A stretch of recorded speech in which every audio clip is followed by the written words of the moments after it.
Gracias por preferirnos con la objetividad que nos caracteriza en su sexta temporada Agenda Económica, la visión empresarial al servicio de la nación. Todo el acontecer económico nacional e internacional, un compromiso obligado con la imparcialidad y el más completo análisis de nuestros especialistas Rosana Ruiz, Luis Núñez Santana y Ezequiel Molina Lizardo. Auspiciado por el Banco Popular Dominicano, nuestro resumen de noticias económicas en solo 2 minutos. La Cámara Americana de Comercio y los economistas Carlos Asilis, Peter Prasmonsky y Leonardo Conde sugirieron prudencia en el gasto tras advertir que el impacto de la crisis global continúa verificándose en el mundo. Asilis indicó que el momento es oportuno para trazar estrategias integrales ante escenarios económicos desafiantes en los 2 años futuros. Prasmonsky advierte que un mayor déficit hoy implica mayores impuestos en el futuro. El Banco Central anunció la convocatoria para el concurso Economistas del Futuro, dirigido a estudiantes del último año del bachillerato de las escuelas y colegios del país. Los temas son cómo contribuye la estabilidad de precios al bienestar de la población y qué beneficios tiene contar con un sistema financiero sólido. Los trabajos deberán entregarse a más tardar el 11 de noviembre. El Fondo Monetario Internacional recortó sus previsiones de crecimiento para la economía mundial, que se debilitó considerablemente y continuará una lenta expansión. Indicó que si los dirigentes occidentales no mantienen sus compromisos, Europa y Estados Unidos podrían volver a entrar en recesión. Banco Popular presentó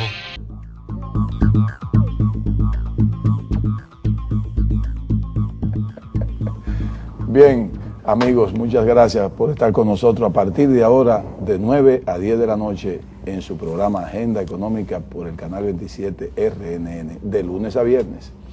Y le vamos a pedir a ustedes su atención, como siempre, porque hoy vamos a hablar terrero y un servidor con el señor Franklin Vázquez, consultor privado, presidente de la firma Cifras Consultores, y él es especialista en MIPYMES.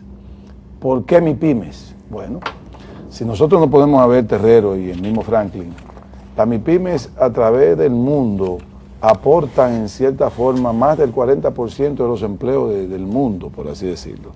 Y son las que más impulsan siempre el empleo a nivel de desarrollo o de vía de desarrollo. Se está hablando mucho de que la MIPYME en República Dominicana, como en otros países, están necesitando 3 factores: financiamiento, tecnología y conocimiento, ¿cierto? Y ahí tenemos entonces un especialista. ¿Por qué?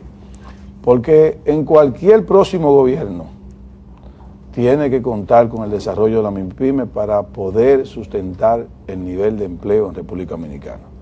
Los 2 candidatos han hablado de que tienen que impulsar el empleo. Ustedes saben que yo no soy tan objetivo, yo soy un poco parcializado en la política, a mí me conocen como un seguidor de Danilo Medina. No dejo de reconocer las cualidades del candidato de oposición, pero yo no puedo decir que soy de otro que no sea de Danilo Medina.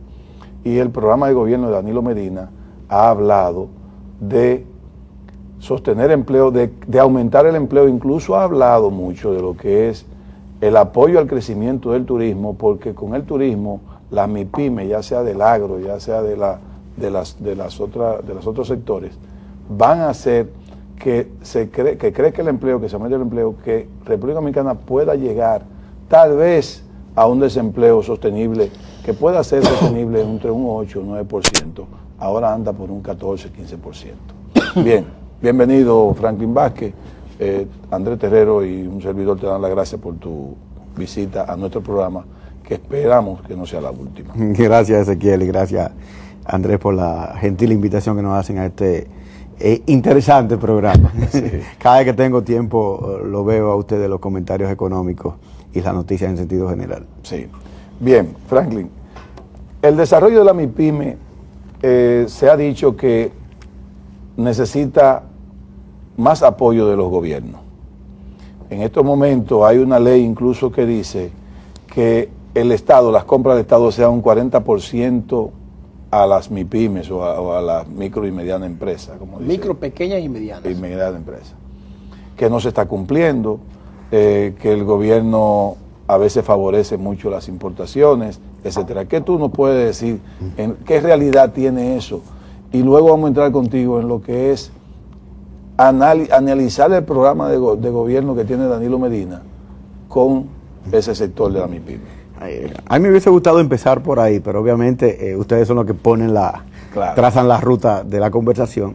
El problema básico con relación a las compras gubernamentales no es un 40% lo que establece la ley, es el artículo 25 de la ley 48808, que establece que las instituciones del Estado deberían comprar al menos el 15% de sus compras a las micro, pequeñas y medianas empresas, como un elemento de fomentar el desarrollo de este sector. Tú sabes que, y yo hice una estimación en función del presupuesto y en función de las compras que hacen las instituciones del Estado, y llegué a la conclusión de que si le estuviéramos comprando el 20% a las MIPYME, probablemente estas estarían vendiendo alrededor de 20.000 millones de pesos, que no es un número nada despreciable. Creo que es un número... Ni es tan difícil tampoco. Sí, es difícil porque no se hace, y ninguna institución del Estado le hace caso a eso.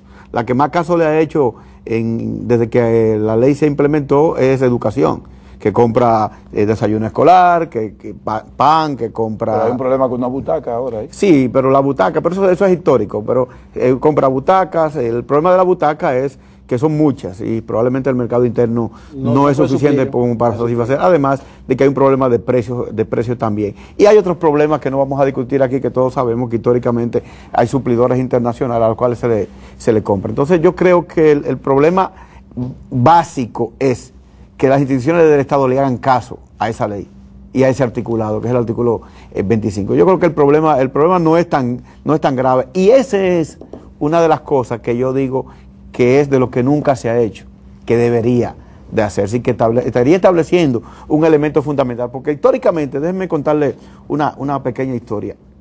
En los años 60, básicamente en el proceso de la transición, después que muere Trujillo, uno de los grandes problemas era de oferta. Así, había demanda, pero la oferta era rígida porque no teníamos un sector industrial dinámico, un sector industrial ágil, que de alguna manera respondiera inclusive a aumentos salariales que se dieron en ese momento. Entonces, eso ha permanecido durante todo el tiempo. Entonces, y esa rigidez está todavía mucho más en la pequeña y la mediana empresa, por un problema de tecnología, por un problema de estructura productiva que tiene el país. Entonces, una de las formas de tú cambiar eso es comprándole a las pequeñas empresas. Porque cuando tú le compras a las pequeñas empresas, ¿qué es lo que tú le estás diciendo? Tú tienes que tener capacidad de producción, tú tienes que tener capacidad de ofrecer los bienes y servicios que se te estás demandando. No estoy diciendo en ningún caso que se le den favoritismo, no, es que compitan, pero que también haya un sesgo hacia las pequeñas empresas, porque es un país de pequeñas empresas, y si tú no fomentas eso a través de la ley que tú aprobaste, pues obviamente entonces la ley no serviría para nada. Pero hay un tema, yo creo que con ese punto en particular, que deberíamos revisar aquí ahora. No hay que discutir, y está claro en que el impacto que tienen las medianas, pequeñas y microempresas, para ponerla en orden así, en categoría así, es significativo en cualquier economía, sea transparente o no, Y de hecho, el objetivo de la ley esa era primero fortalecerla para diríamos, darle el valor que realmente tiene, y además identificarla, cuantificarla y que aparezcan en las estadísticas. Que tenemos un problema de estadística, pero también tenemos un problema regulatorio, un problema de ley. Por ejemplo, quizás, y es bueno para discutirlo, quizás esa parte de la ley, aquí hay muchas leyes que no se cumplen, pero quizás esa parte en particular hay un escollo. ¿Cómo puede constituirse una pequeña, mediana o microempresa en proveedor del Estado si la misma ley que establece la forma en cómo una persona puede ser proveedor del Estado te pone algunas restricciones que usted debe cumplir? Por ejemplo, un proveedor del Estado que está identificado como proveedor del Estado, para que la empresa del Estado le compre, ese proveedor tiene que estar al día en la Tesorería de la Seguridad Social y en la Dirección General de Impuestos Internos. Sí. Es una norma, ¿verdad? Sí. La mayoría de esas empresas no están al día o muchas de ellas no son cotizantes. Entonces ahí tenemos un problema. Sí. ¿Cómo ustedes lo enfrentan? ¿Cómo se hace? No, porque el problema es sencillo. El problema es que si yo te estoy comprando 20 mil millones de pesos, lo menos que tú tienes que estar transparentado y pagar impuestos, porque es lo que pasa es que esto te lleva a organizar el país, Exacto. que es un país totalmente desorganizado. Eso te lleva a eso. Si tú quieres que el Estado te compre, tú tienes que ser proveedor del Estado. Para tú ser proveedor del Estado, tú tienes que tener Cumplir registro con esto. mercantil. Exacto. Para tú tener el registro mercantil, tienes que estar constituido. Sí. Para estar constituido, tú tienes que hacer una serie de procesos, pagar impuestos, transparente la seguridad social. Pero eso no es malo. No, claro que no es malo. Eso no es malo. Lo que pasa es que hay que darle asistencia técnica para que ellos puedan hacer eso, O sea, sin unos costos superfluos que pueden, entonces, que pueden salir. Eso es lo que falta. O sea, no ha habido un apoyo, diríamos que, vamos a decir, del gobierno. No, lo que falta es que cuando se hacen las licitaciones, esas pequeñas empresas no entran, no importa que estén organizadas o no. No entran. No entran. No entran por un asunto histórico de que son grandes empresas que han sido suplidoras y como venden altos volúmenes, probablemente están vendiendo a un precio más bajo, pero también todos los sistemas que se han instalado en el país. Eso es fundamentalmente. Pero es que yo creo que, escúchame Andrés, lo que pasa es que yo creo que aquí hay una confusión. Por ejemplo, la tengo yo. Yo también la tengo. Si hay una ley que dice que todas las empresas del Estado, no el Estado como un ente único, sino todas las empresas del Estado, que son todos sus tentáculos, todas sus partes, tienen que comprarle el 15% a las MIPYME, independientemente de que hay otra ley que tiene que haber licitación, que tiene que haber, que usted tiene que cumplir con las reglamentaciones de seguridad social, etcétera. Usted le va a comprar a una MIPYME que esté organizada.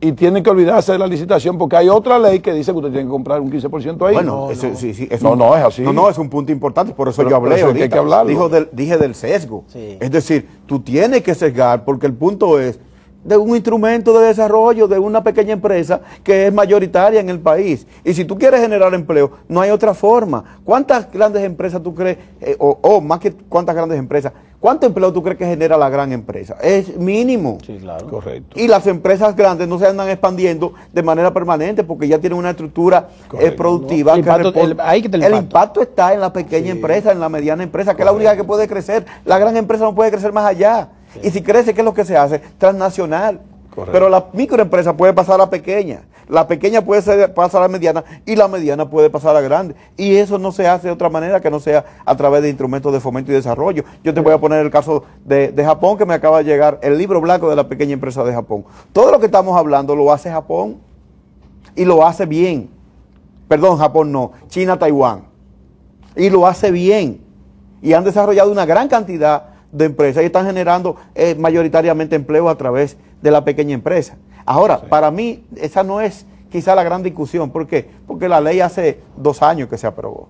Y la implementación de la ley lleva un proceso. De hecho, los reglamentos para la aplicación de la ley todavía no se han elaborado y no se han aprobado y obviamente entonces no se han implementado en su totalidad. Vamos al primer corte. A partir del segundo corte, entonces entramos contigo, Franklin Vázquez, en lo que es el análisis o la tesis que tú tienes de analizar el programa, el desarrollo de la MIPYME a través de una base de programa, o diríamos, o un formato de programa que tiene Danilo Medina, de que hacer lo que nunca se ha hecho, mejorar lo que está bien y corregir lo que está mal. Pero hay que, antes de eso... Pero eso es basado en la MIPYME. Pero antes de eso, yo quiero un punto ahí con relación a las... Entonces tú comienzas el segmento próximo. Perfecto. Venimos ahora, amigo.